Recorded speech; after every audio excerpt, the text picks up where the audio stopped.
السلام عليكم ورحمة الله. أهلا وسهلا ومرحبا بكم في قناتنا ولحلقتنا لهذا اليوم. نبداو الجريمة ديالنا من الأول ديالها. واحد البنت من تيفلت من عائلة بسيطة، كانت كتقرا في الباك ووقفات القراية ديالها. كانت بنت جميلة ورزينة وحسنة المظهر، وكانت داخلة سوق راسها وما تصاحب مع حد، وكانت كتمشي تقرا وترجع بحالها للدار. كانت كتعاون موالين الدار في الشغلات ديال الدار. بدا واحد الوليد من عائلة غنية كيترصد ليها أمام المدرسة، كيجي ليها تما يوميا، نهار بالطوموبيل نهار بالموتور، حتى ولات هي كتمشي معاه. كيديها لواحد الدار، اليوم غدا اليوم غدا حتى حملات منه وكتمات هاد السر. شفت داك السيد من عائلة كبيرة وغنية وما عندها ما دير، فكرات حتى عيات وهي تمشي تعاود السير ديالها لماماها. ماماها خافت، قالت ليها اش غنديرو؟ ويلي اش هادشي؟ داروا العشوب، شرب هاد الكينه والو ما بغاش يطيح. من تم وقفات هاد البنيته المدرسه وجلسات في الدار واسترات عليها ماها حتى هي خبعات وعلى الراجل ديالها. ولات البنت كتلبس لباس الفضفاض واسع باش ما تبانش الكريشه ديالها. ماها عيطات لواحد اختها في مدينه اخرى وقالت لها غنجي عندك. مشات عندها، قالت لها شنو وقع وراه ما عندي ما ندير، وحتى باش نديها للطبيب غنتفضحوا في الدرب، وما عندي باش نديها للطبيب. خالتها قالت لها جيبيها عندي وخليها هنايا حتى تولد، انا نديها للوبيطال، وفوقاش غتولد داك الوليد ولا ديك البنيته غندخلوها في الحاله المدنيه ديالي مع خالتها قريبه ليها، في ماشي كبيره عليها بزاف. داكشي اللي داروا، ولدات البنيته وسجلوا هاد البنيته في الحاله المدنيه ديال خالتها، وراجل خالتها وافق واسترها. من بعد رجعات هاد البنت لتيفلت وقالت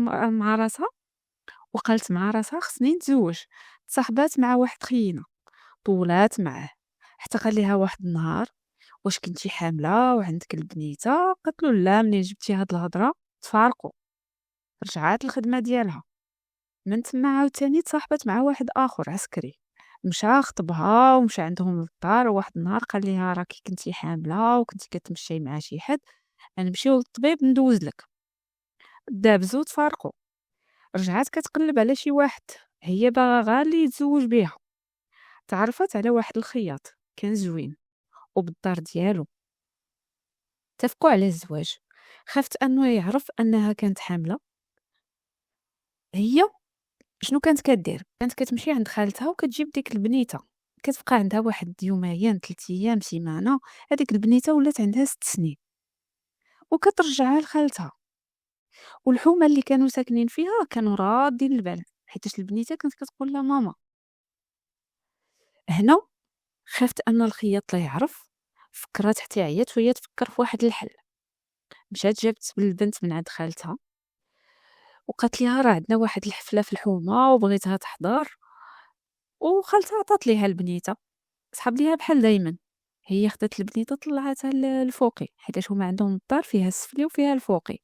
طلعتها الفوقي ما شافها حد.